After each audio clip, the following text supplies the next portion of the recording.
tardes, distinguidos participantes. Hoy vamos a desarrollar este encuentro eh, dentro de lo que tenemos planificado en el Seminario de Prácticas Profesionales 2 y, por supuesto, la asignatura de Cibercriminología de nuestro posgrado en el Instituto de Estudios Superiores de Investigación y Posgrado.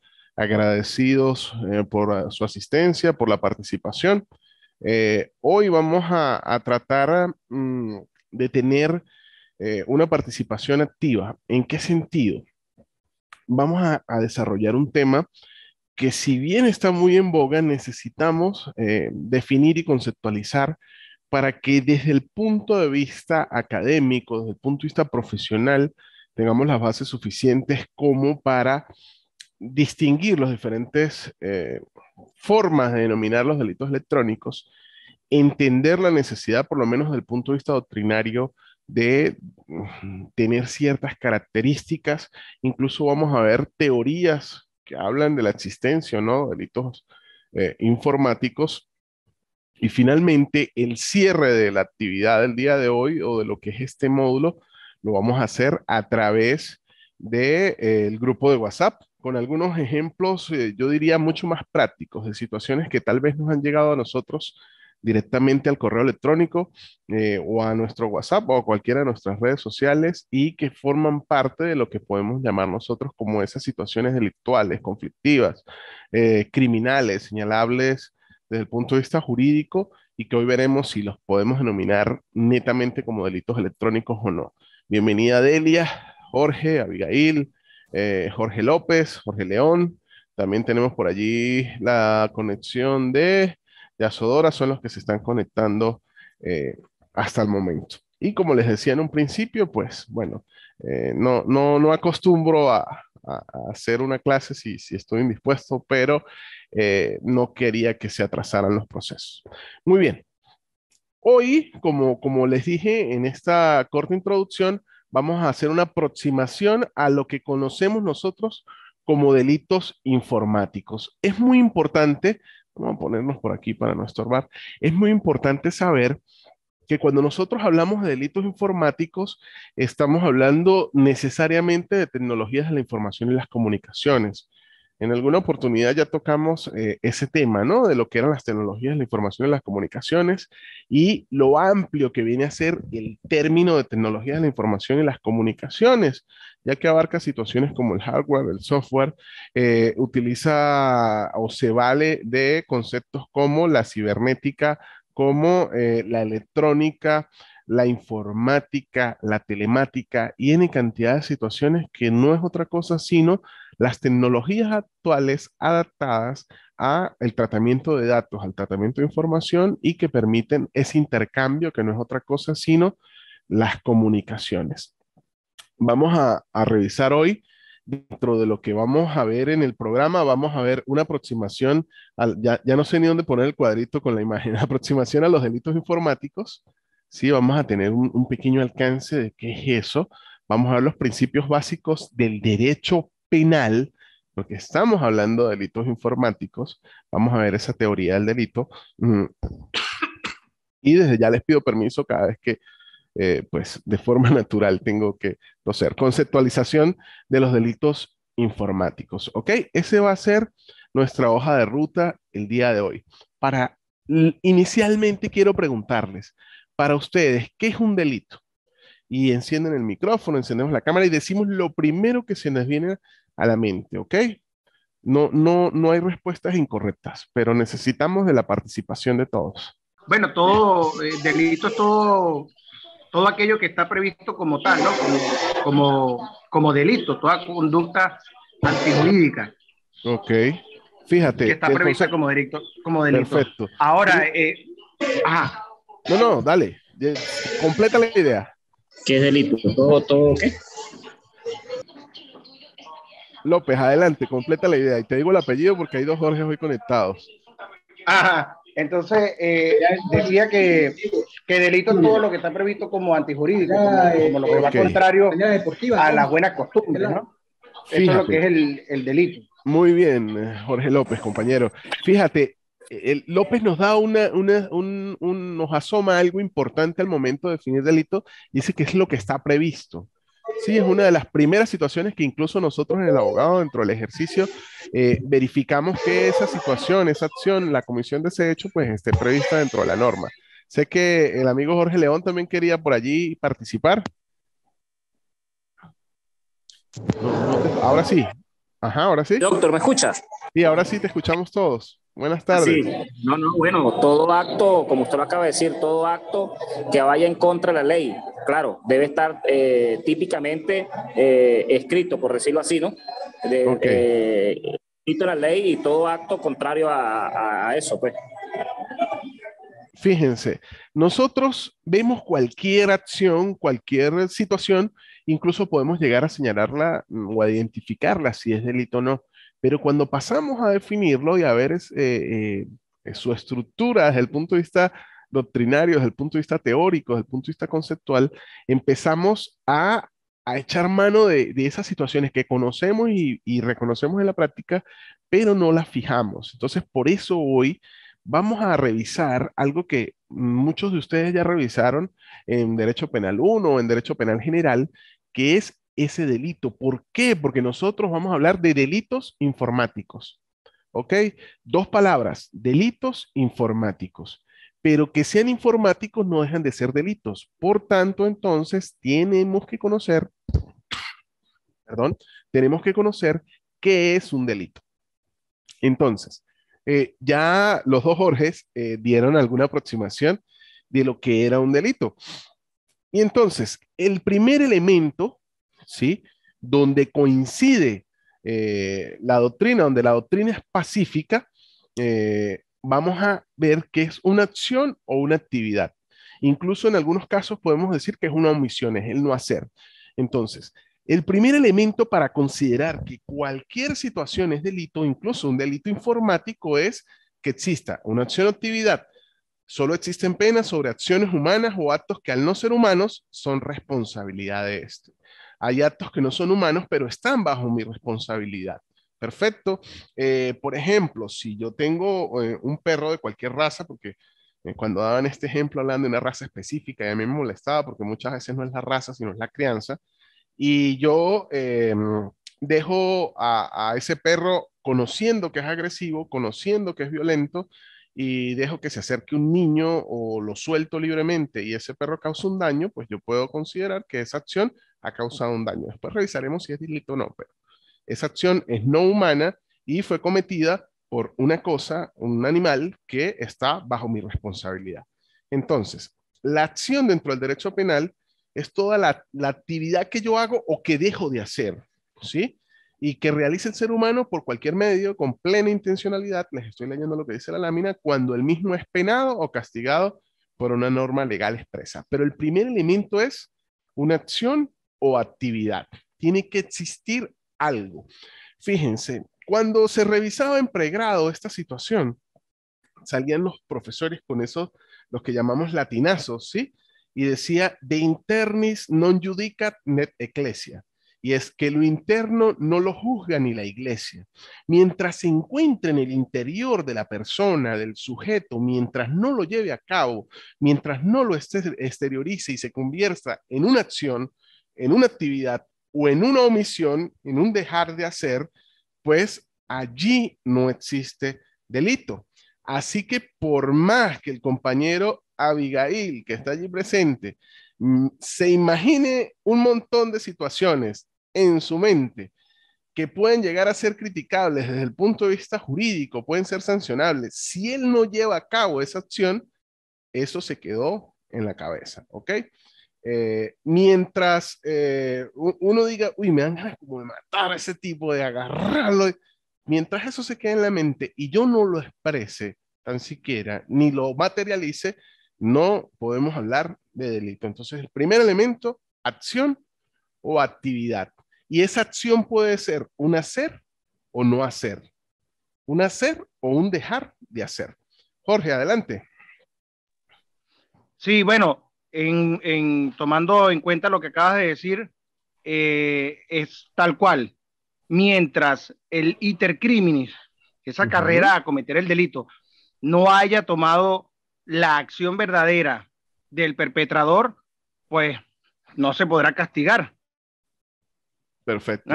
Aunque en la parte de la informática forense o de lo que tiene que ver con los delitos informáticos, pueda estar totalmente oculto, entre comillas, porque a fin de cuentas, lo que tiene la informática es justamente un accionar como de persona. Siempre, constantemente va a quedar un registro en cualquier parte, porque es que la información no se borra, la información se almacena en otro sitio, en otro lugar, claro que es sí. tan grande como la memoria de un criminal. Y claro es que entonces, sí. Fíjate, Jorge, el funcionario no cuando él aborda. Quedémonos en acción. Dale, que está interesante, dale, está bien. Exacto, no nos adelantemos, pero bien lo que dice Jorge, porque bueno, ahí aplicaríamos un principio de la criminalidad, de la criminalística, perdón, que es el principio de intercambio, ¿no? Que ocurre tanto en el aspecto físico como en el aspecto virtual, como en el aspecto informático. Y si bien ese principio de intercambio no es otra cosa que lo que decía el compañero Jorge, que es que siempre va a quedar un rastro y siempre hay un intercambio de situaciones. Por ejemplo, cuando usted choca el carro contra una reja, en el carro le queda la manchita de la pintura de la reja por allá, si sea un poquitico, y en la reja le queda un poquitico de rastro de lo que fue la otra pintura. Y hay un intercambio. En un cuchillo queda, en el cuchillo pues queda un intercambio de sustancias hemáticas o de sangre de la persona donde fue utilizada. Lo mismo pasa con los delitos informáticos, que al hacer ese seguimiento siempre hay un rastro de cuál ha sido la situación. Pero por los momentos, el primer elemento del delito en general, llámese delito informático, delito tradicional o delito simplemente es una acción, una actividad, y esa acción puede ser un hacer o un no hacer. Bien. El segundo elemento, tipicidad. Y aquí coloqué yo dentro de las imágenes la balanza, ¿sí? Más allá del martillo, la balanza, porque esto le da sentido al ser abogados. Y es ese nulo un crimen, nulo un pena sin ley. Es, no existe el crimen, no existe el delito, no puede existir la pena si no existe una ley que lo regule. Y este fue el primer elemento, la tipicidad, que decía el compañero Jorge, que más adelante Jorge León y después perdón, Jorge López, y que después reforzó el compañero Jorge León, y no es otra cosa sino que tiene que estar dentro de una norma, y esa norma tiene que ser anterior a la comisión del delito.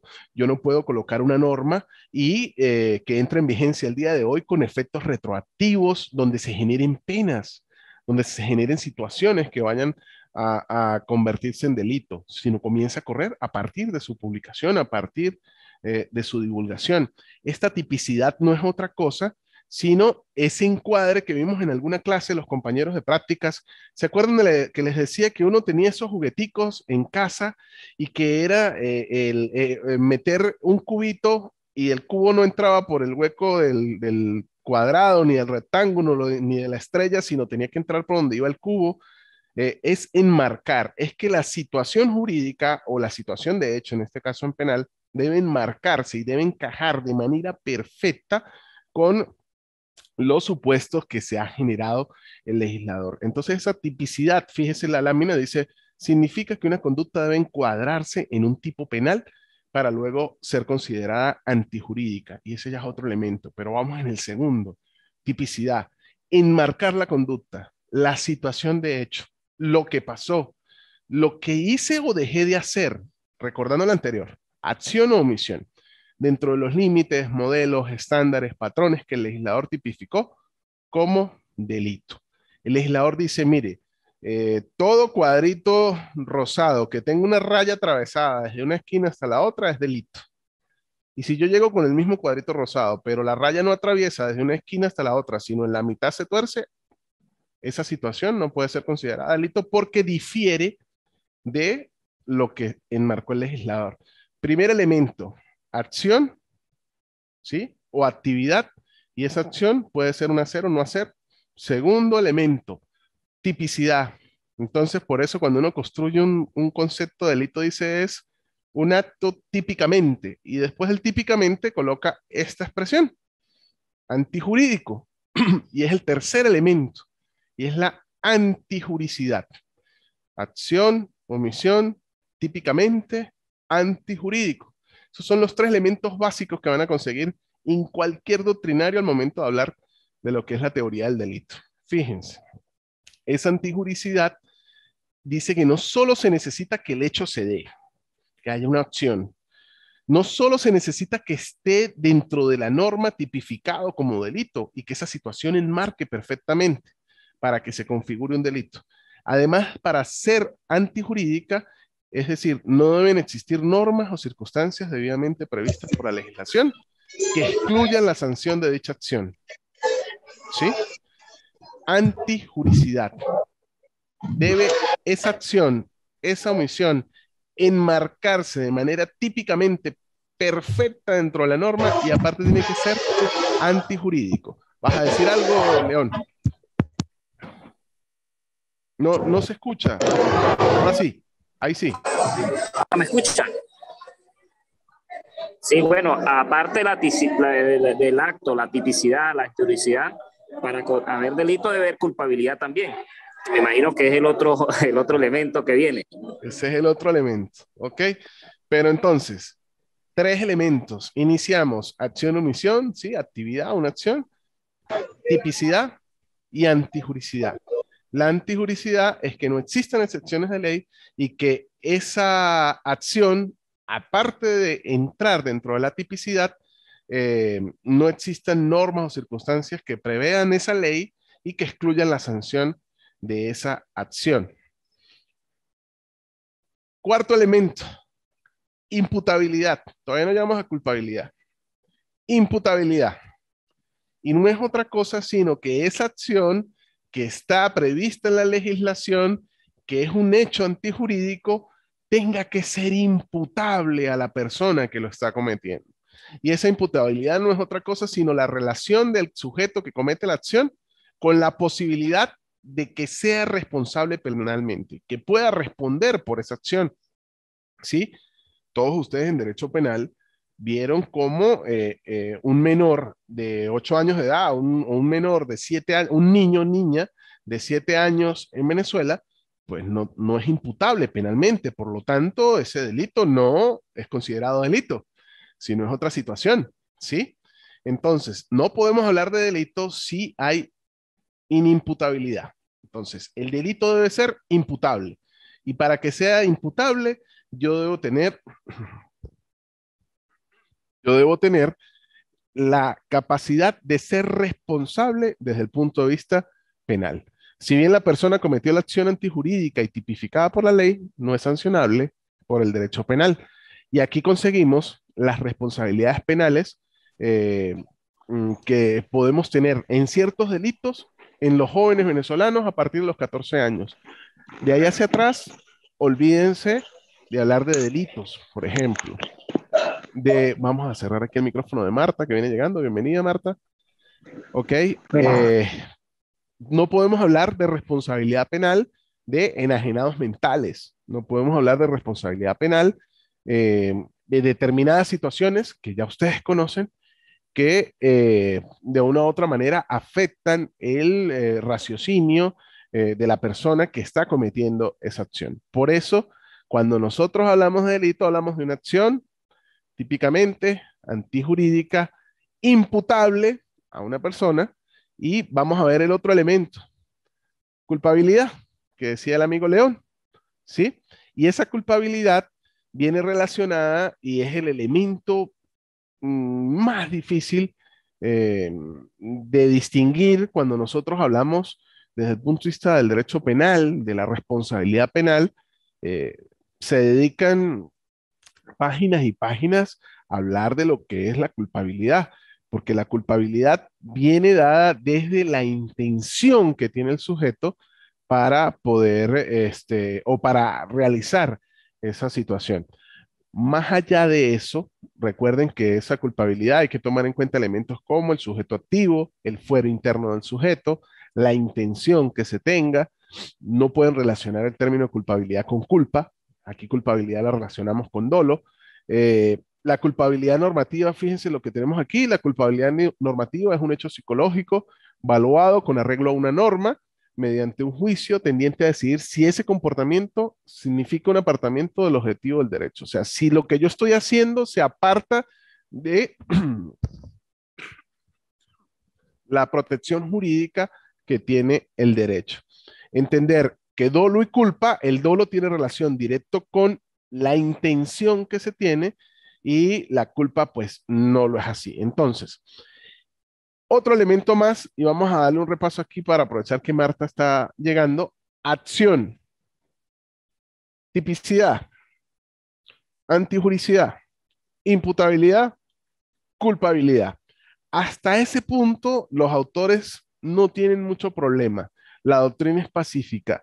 Ya comienzan a agregarle otros elementos que vamos a revisar porque son necesarios, pero algunos autores dicen que, pues, si no están dentro de la acción, dentro de la situación, pues igual siguen siendo delito, pero son elementos que conseguimos dentro del delito y es la punibilidad, por ejemplo. Esa punibilidad dice, solo existe delito cuando a una conducta tipificada está asociada a una sanción penal. Solamente hay delito cuando hay sanción y esa sanción es penal. Si no, no podríamos hablar de delito. No solo es privación de libertad por medio de arresto, prisión o presidio, también se habla de inhabilitación para ejercer alguna función o inhabilitación política.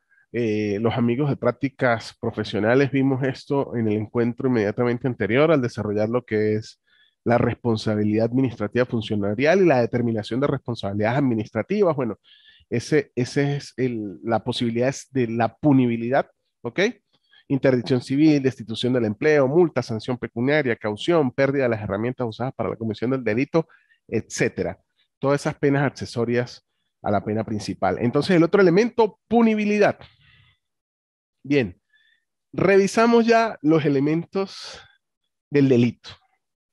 Vuelvo y pregunto lo que preguntamos inicialmente. Me gustaría escuchar para ustedes, ahora, después de esta pequeña revisión, un concepto de delito.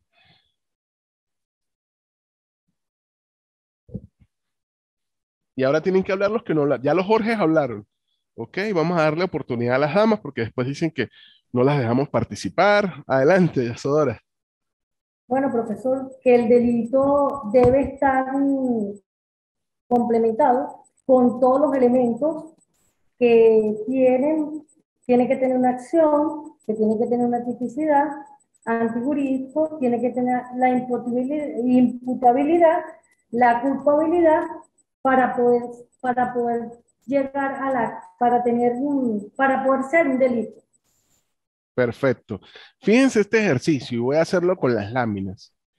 Cuando ustedes vayan a definir delito, agarran los elementos, dicen, es una acción típicamente antijurídica, imputable a un sujeto que es culpable y puede ser punible según una ley penal. ¿Sí? Mucho más sencillo. Entonces, ahora el resto de las damas, ya Sodora, León, López, intervinieron. Entonces, ahora vamos a decir que es un delito informático. Y aquí es donde la cosa se pone un poquito cuesta arriba. Y ya vamos a ver por qué. Dentro de la doctrina existen estas cuatro vertientes, ¿sí? La primera dice que cuando el elemento común es la informática, hablamos de delitos informáticos. Entonces, esta vertiente dice, la utilización de la informática como método, como medio o como fin de una conducta ilícita es considerada delito. ¿Qué quiere decir esto? Que cuando yo utilizo, por ejemplo, un celular para la comisión de una estafa con el cuento de, hola, soy Ana, hola, soy María, conocido por todos, ¿sí? Y estoy cometiendo una conducta ilícita, yo puedo enmarcar eso como un delito informático. Entonces, allí hay algunos detractores, dicen, no, pero ya va. ¿Tú cómo vas a decir que es un delito informático nada más porque utilizaron la informática como medio, como método, como fin? Ahí no hay un delito informático. Entonces, ¿pero por qué no hay delito informático? Dice, ajá, y cuando se cometen delitos utilizando un cuchillo, hablamos de delitos cuchillísticos, por ejemplo. No, ¿ok? Y sigue siendo un delito y se utilizó como medio un cuchillo. Entonces,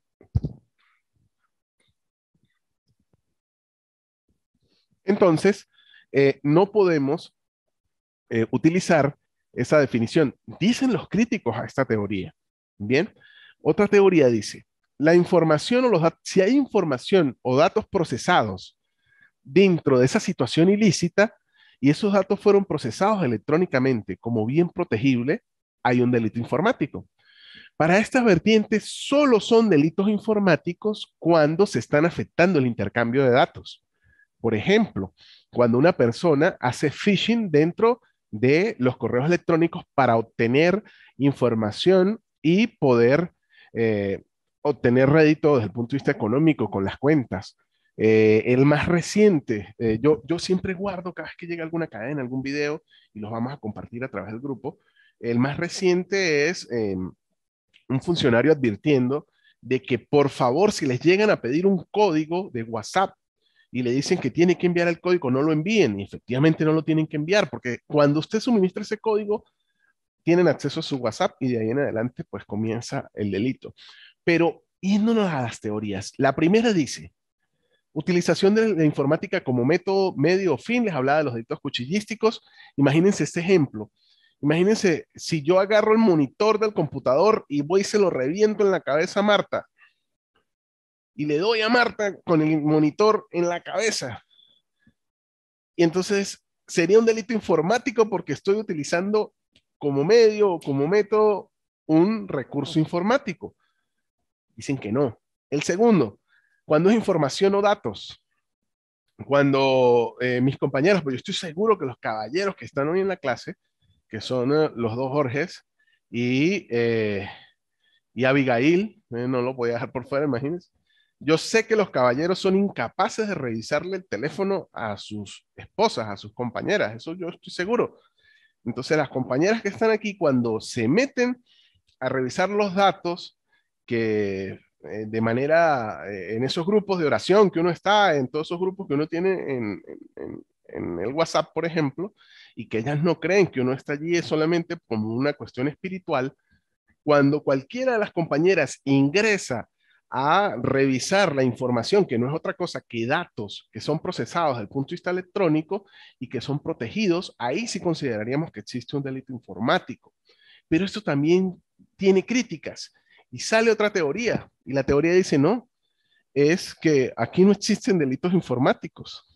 Lo que existen son delitos comunes que se utilizan con herramientas y por lo tanto nosotros no podemos hablar de delitos informáticos. Bien, dentro de esta teoría existe un grupo que dice, no, para usted hablar de delito informático, tiene que cumplir con todos los elementos que vimos que debe constituir un delito y aparte de eso, o uno de los elementos de eso, es que esté regulado como delito directamente dentro de la norma. Dígame, León, adelante. Doctor, una pregunta, algo que muy común, pues, en este caso para la zona norte del estado Táchira, las famosas placas, no sé si los colegas allí tienen conocimiento, idea de qué estoy hablando. Las famosas placas, esto se podría constituir como un delito informático a estas personas que trabajan pero con ¿cuáles eso. placas? Díganos bien cómo es porque yo también quedé en el aire. ¿Perdón? ¿Cómo es el delito de las placas? Incluso hay gente que... Aquí hay dos personas que son... Son personas, claro, ese delito no está típicamente aquí en Venezuela, pero son personas que usan el Marketplace en el Facebook, son placas que han sido extraviadas, por decirlo así, en los Estados Unidos, de placas de vehículos, ¿no? Y se las asignan a otras personas y el dinero se le deposita a esas personas vía virtual por medio de Cele. Tuve una experiencia porque, bueno, un conocido fue privado de libertad, sin embargo, bueno, salió en la preliminar y el defensor, pues, se agarró ahí diciendo que eso no era un delito informático. Sin embargo, el Ministerio Público y el órgano auxiliar, en este caso el CICPC, así lo dijeron, que era un delito informático. Claro, ese delito no está, como le digo, típicamente dentro del ordenamiento jurídico venezolano, pero Bien. lo usan para de una u otra manera obtener este dinero, pues. Perfecto, no, ya entendí. Y ahí efectivamente hay delito, de eso no hay duda. Incluso la persona que ingresó sabía que iba a conseguir un un efecto producto de alguna situación irregular, ¿no? Pero en cuanto a si es delito o no es delito informático, te puedes ir con cualquiera de las teorías. Por ejemplo, la fiscalía pudo decir, utilizó como medio para contactar ese comercio electrónico, para poder hacer ese comercio electrónico, el marketplace de Facebook, ¿sí? Entonces sí, vamos a enmarcarlo dentro de un delito informático. No obstante, este tercer ramo de profesionales, de doctrinarios, dice que para que sea delito informático, lo único es que esté tipificado en la ley y diga que es un delito informático. Y en Venezuela nosotros tenemos la ley de delitos informáticos que establece ciertos tipos penales y, por ejemplo, ese no está allí, ¿ok? Ese no está dentro de eso. Y conseguimos una teoría ecléctica que puede llegar a ser esa flexible, ¿no? Cuando nosotros estábamos en pregrado, le daban a uno ese montón de conceptos y de teorías, y cuando uno llegaba al ecléctico, uno decía, pero esto no tenía más nada que hacer. Bueno, alguien no tenía más nada que hacer al momento de hablar de delitos informáticos, y dentro de esta teoría ecléctica se desarrolla el hecho de que si esa situación constituye un delito desde el punto de vista físico, desde el punto de vista tradicional, será un delito tradicional que si sin la utilización de esos medios informáticos, de esos recursos telemáticos, de esas tecnologías de la información y las comunicaciones, hubiese sido imposible la comisión de ese delito, se considera que es un delito informático. Y yo creo que por allí es donde se fue el Ministerio Público, porque no se hubiesen podido contactar esas dos personas sin la existencia de esa plataforma como lo es el marketplace. Entonces, si no hubiese existido la utilización de esos medios telemáticos, esos medios informáticos, no se hubiese cometido el delito. Entonces, allí estamos en la presencia de delitos informáticos. ¿Cómo lo identifican ustedes? Se pueden ir por cualquiera de las teorías. ¿Por dónde me iría yo? Por esta última, por la teoría ecléctica. Más allá de ser uno cuadrado y decir, no, es solamente lo que está en la ley de delitos informáticos, que ya tiene más de 20 años en nuestro país y que todos entendemos y conocemos que mensualmente van cambiando las maneras de los criminales ir cambiando las formas de delinquir. Adelante, Jorge, te escuchamos todos. Sí, efectivamente, debe de existir desde mi punto de vista lo que conocemos como la subsunción, y evidentemente que debes de comprender cómo subsumirla, cómo encuadrar esos distintos elementos que llevaron a la comisión de un delito, porque de lo contrario sería imposible. ¿Sí me explico? Sí, sí, sí. Es que Entonces, precisamente es agarrar esos elementos que yo tengo, valorar el entorno de esos elementos y poderlos enmarcar o tipificar dentro de lo que es el delito como tal. correcto, sí. Entiendo la situación que explicó el compañero, porque evidentemente que fue la única plataforma que usaron y los medios que implementaron para lograr introducir esa placa, la numerología, inscribirla en el Instituto de Tránsito Terrestre y toda la cuestión para poder obtener la placa en definitiva y creer que era que podía Claro. ser legal, pues. Fíjate, es tan actual y es tan grande el problema que hay específicamente con Marketplace de Facebook, y sin querer hablar más de nadie, que el mismo director nacional del Cuerpo de Investigaciones Científicas Penales y Criminalísticas de Venezuela, ¿sí? El principal órgano auxiliar del Ministerio Público dentro de lo que es la investigación, el área de investigación desde el punto de vista de la responsabilidad penal, se dedica a través de las redes sociales a alertar y a formar a los ciudadanos para que no caigan en situaciones derivadas del marketplace, sobre todo en el centro del país con la compra de vehículos, ¿sí? Y se dedica exclusivamente a esto. Y es tanto así que en uno de los últimos videos, él decía que si iban a realizar alguna actividad derivada, una compraventa derivada de una negociación en Marketplace, ponía a disposición de los ciudadanos las sedes del 6CPC a nivel nacional para que el intercambio comercial, es decir, la entrega del dinero y la recepción del vehículo, se realizaran dentro de las instalaciones del 6CPC como una manera de tener algún resguardo, porque se daba esto, muchachos, nos quedan 2 minutos, si se corta, nos volvemos a conectar a través del mismo enlace ya para la despedida, nos quedan 10 minutos para cerrar la clase y 2 minutos para que se corte, pero en estos 2 minutos voy a cerrar la idea. Fíjense, es tanta la situación que se da que ofertan un vehículo con un kilometraje bello, ese vehículo está pero lindo para comprar, que normalmente en el mercado costaría $20,000 por poner un precio y los ponen en 12. La gente dice, esta es mi oportunidad, se ponen de acuerdo a encontrarse en un lugar, les dicen, ajá, ¿y cómo vienes? Y se ganan la confianza de la persona, ¿cómo vienes? Bueno, voy por tal sitio, voy en un carro de tales características.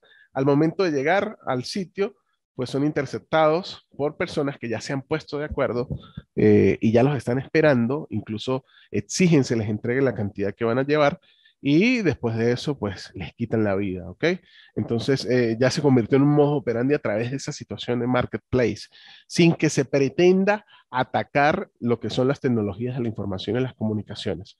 Menos de 1 minuto se cierra esto, venimos al cierre de lo que es esta actividad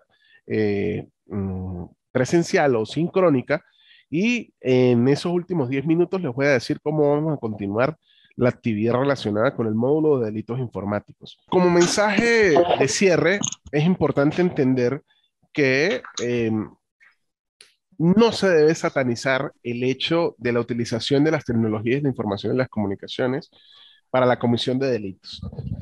Si bien es cierto, nos enteramos de situaciones que pueden ser consideradas un crimen, que pueden ser consideradas delito, no podemos satanizar la utilización de lo que son las tecnologías de la información y las comunicaciones como un hecho donde se van a cometer delitos.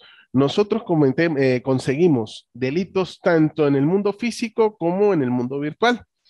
Eh, a mí más de una vez recibí billetes falsos en la parte física, así como nosotros vamos a encontrarnos con situaciones donde conseguiremos, desde el punto de vista de la utilización de medios informáticos, que se cometen